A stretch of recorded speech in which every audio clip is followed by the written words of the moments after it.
तो बच्चों, आज के इस लेक्चर में हम लोग बात करेंगे दो सदिशों के सदिश गुणनफल की कि दो सदिशों का सदिश गुणनफल क्या होता है।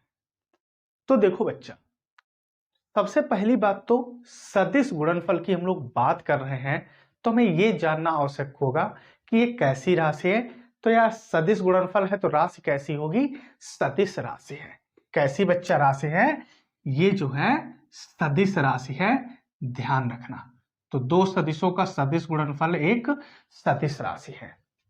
दूसरी बात, जब हम लोग अदिश गुणनफल की बात कर रहे थे तो वहां पर क्या डॉट लिए थे, हमने कहा था इन भाई साहब को ध्यान रखना, ये यहाँ के क्या थे? अदिश गुणनफल के ये राजा थे। ऐसे यहां सदिश गुणनफल का राजा जो है वो क्रॉस है। कौन है बच्चा? क्रॉस, डॉट नहीं। तो ध्यान रखना कि सदिश गुणनफल में धोखे से भी कभी डॉट नहीं लगा देना, नहीं तो फिजिक्स में क्या हो जाएगा? गलत हो जाएगा। मैथ में चाहे लिखो 2 × 3, चाहे 2 × 3, वो सब तुम्हारा चलता है, तुम ये करते हो, लेकिन यहां पर बच्चा ये काम नहीं करेगा। तो यहां पर हम लोग इसको क्या कहेंगे? इसको हम क्रॉस शब्द से यूज करेंगे। बच्चा क्या नाम से बोलेंगे? क्रॉस। तो देखिए, हम मान लेते हैं कि हमारे पास कोई दो सदिश हैं, वेक्टर ए और वेक्टर बी। बच्चा क्या है? कोई दो सदिश वेक्टर ए और बी है, ठीक है, जिनके बीच का कोण जो है वो हमने कह दिया थीटा है। क्या है बच्चा? थीटा है। तब इन्हें हम इस प्रकार परिभाषित करते हैं कि दो सदिशों का सदिश गुणनफल एक सदिश राशि है जो उनके परिमाणों तथा उनकी दिशाओं के बीच बने कोण की ज्या मतलब साइन के गुणनफल के बराबर होता है। तो बच्चा देखते हैं, हमने वही परिभाषा में देखो लिख रखा है कि दो सदिशों का सदिश गुणनफल। तो हम मान लेते हैं हमारे पास माना दो सदिश हैं, वेक्टर ए और कौन है? वेक्टर बी, और इनका सदिश लेना है यानी कि ए क्रॉस बी। और अगर आपने हमारा बच्चा डॉट गुणनफल नहीं देखा है तो उसे जरूर देखिएगा, ठीक है, ये और बेहतर समझ में आएगा। पहले डॉट देखना फिर इसको देखना तो ये और बेहतर आएगा। तो बच्चा क्या कहा कि दो सदिश हमारे पास ए और बी है, इनका सदिश गुणनफल यानी कि क्रॉस क्या है? उन सदिशों के परिमाणों तथा उनकी दिशाओं के बीच बने कोण की ज्या। सदिशों के परिमाणों, तो वेक्टर ए और बी के परिमाण ए और बी के बीच बने कोण की ज्या, ज्या मतलब बच्चा साइन थीटा के क्या होता है? बराबर होता है। क्या होता है? बराबर। तो इस प्रकार बच्चा हम क्या कहेंगे कि vector A cross vector B, क्या कहेंगे? Vector A cross vector B यानी कि दो सदिशों का सदिश गुणनफल उनके परिमाणों यानी कि ए और बी के परिमाण, वेक्टर ए और वेक्टर बी के परिमाण ए और बी, तथा उनकी दिशाओं के बीच बने कोण की ज्या यानी कि साइन थीटा के क्या होता है? बराबर होता है। तो बच्चा ये हमारा फार्मूला निकल के आया, ए क्रॉस बी बराबर ए बी साइन थीटा। अब अगर हम इसके उदाहरण की बात कर लें तो जैसे कि बलाघूर्ण का उदाहरण, किसका बच्चा? बल आघूर्ण, क्योंकि बल आघूर्ण कैसी एक सदिश राशि है।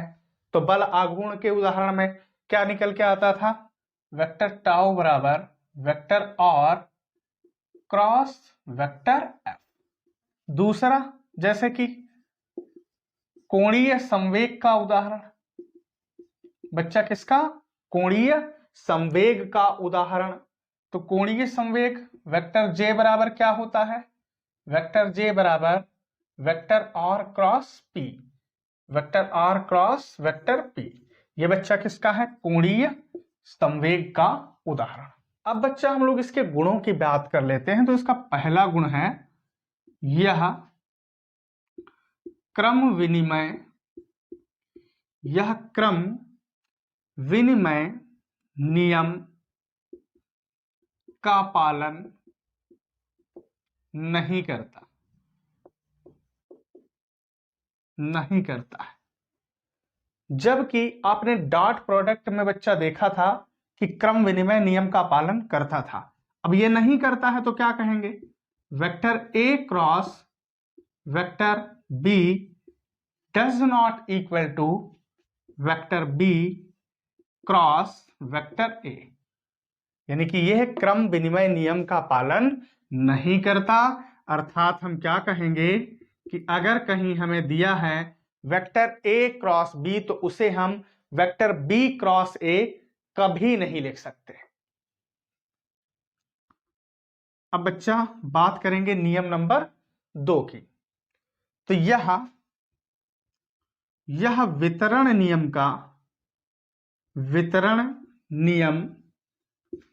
का पालन करता है।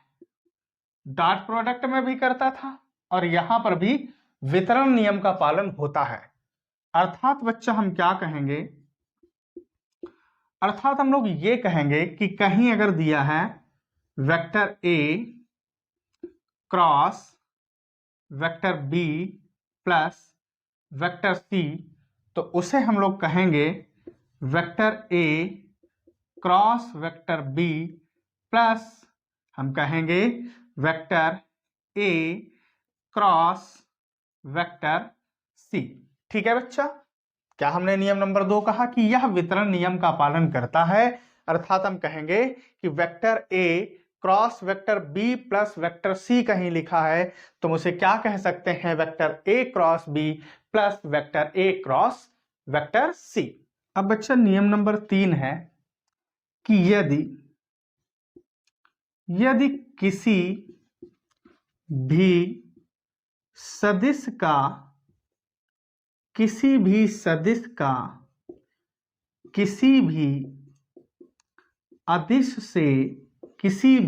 अदिश से गुणा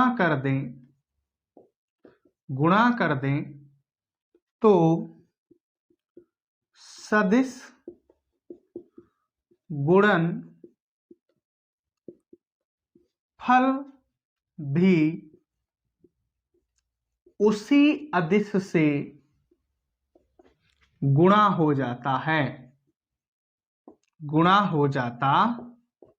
है। अर्थात हम कहेंगे अगर कहीं बच्चा लिखा है m vector a cross b बराबर तो ये आएगा बच्चा m a b sine theta. तो आपने देखा m यहां बच्चा कैसी? अदिश राशि। तो अगर हम किसी अदिश राशि को सदिश से गुणा करा दें तो क्या होता है? तो सदिश गुणनफल भी उसी अदिश से गुणा हो जाता है। क्या बच्चा? कि यदि किसी भी सदिश का किसी भी अदिश से गुणा कर दें तो क्या उसका जो सदिश गुणनफल है वो क्या होता है? उसी अदिश से, यहां बढ़ा दो, क्या हो जाता है? गुणा हो जाता है। अर्थात हमने क्या कहा? अर्थात कि m कैसी है? अदिश राशि है और सदिश से इसको गुणा कराया, यानी कि ma को वेक्टर b से गुणा कराया तो बच्चा ये क्या हो गया? ये जो है उसी अदिश से सदिश भी गुणा हो गया। ठीक है, यह समझने के लिए अगर हम चाहें तो एक एग्जाम्पल भी ले सकते हैं थोड़ी देर के लिए। ऐसा हम करेंगे भाई, देखना, एक अदिश को सदिश से अगर हम गुणा कराएं, थोड़ा सोचना, देखो एक अदिश को बच्चा क्या कराएंगे? सदिश से गुणा कराएंगे तो देखना वो भी सदिश बन जाएगा।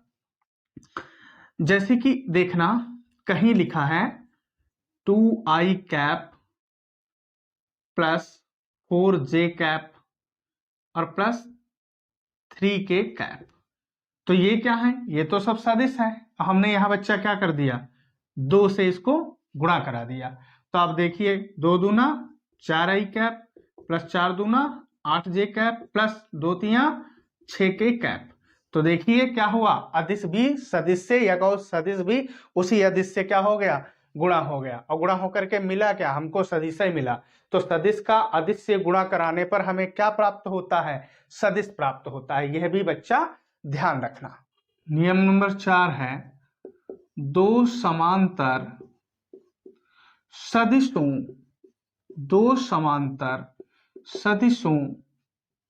के सदिश गुणनफल का जो बच्चा परिमाण होता है वो शून्य होता है। हमने क्या कहा, दो समांतर सदिशों के सदिश गुणनफल का परिमाण शून्य होता है। तो देखिए कैसे, हमें पता है सदिश गुणन की परिभाषा से vector A cross vector B बराबर बच्चा क्या होता है, ए बी साइन थीटा। तो यहां से देखिए हमने कहा मान लिया दो, वो वेक्टर कौन है, ए और बी, तो vector A cross vector B बराबर बच्चा ए बी साइन थीटा आएगा। क्या आएगा, ए बी साइन थीटा। तो यहां से अगर ध्यान से देखो तो ए बी तो वैसे ही रहेगा। अब ये बच्चा कैसे हैं, समांतर हैं, तो इनके बीच का कोण क्या होगा, 0। तो ये क्या हो जाएगा, साइन 0। क्या होगा बच्चा, साइन 0। और साइन 0 का मान होता है 0, तो क्या कहेंगे, vector A cross vector B बराबर बच्चा मेरा यहां से क्या आ गया, 0 आ गया। तो इस प्रकार दो समांतर सदिशों के सदिश गुणनफल का परिमाण जो होता है वो क्या होता है, शून्य रहता है। अब बच्चा नियम नंबर 5, तो किसी सदिश का उसी सदिश के साथ, किसी सदिश का उसी सदिश से सदिश गुणनफल क्या बच्चा होता है, ध्यान रखना सदैव शून्य होता है। अब कैसे, किसी सदिश का उसी सदिश से, तो हमने कहा कि vector A cross vector A, यानी कि ए का वेक्टर ए से ही हमने क्या करा दिया, क्रॉस करा दिया। तो बच्चा ए क्रॉस बी बराबर ए बी साइन थीटा, तो ए क्रॉस ए बराबर बच्चा क्या हो जाएगा, ए साइन थीटा। लेकिन किसी सदिश का उसी सदिश यानी कि सेम से करा रहे हैं, तो थीटा का मान यहां बच्चा क्या हो जाएगा, 0 होगा। तो आप देखेंगे इनका जो परिमाण है वो क्या प्राप्त होगा, 0 होगा। मीन्स तो बच्चा आप देखेंगे कि इनका जो है गुणनफल क्या हो जाएगा, शून्य हो जाएगा। तो किसी सदिश का उसी सदिश से जो सदिश गुणनफल होता है वो शून्य प्राप्त होता है। अब बच्चा नियम नंबर 6 देखेंगे कि दो परस्पर लंबवत सदिशों के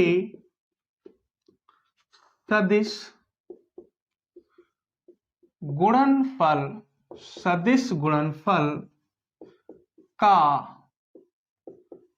परिमाण उनके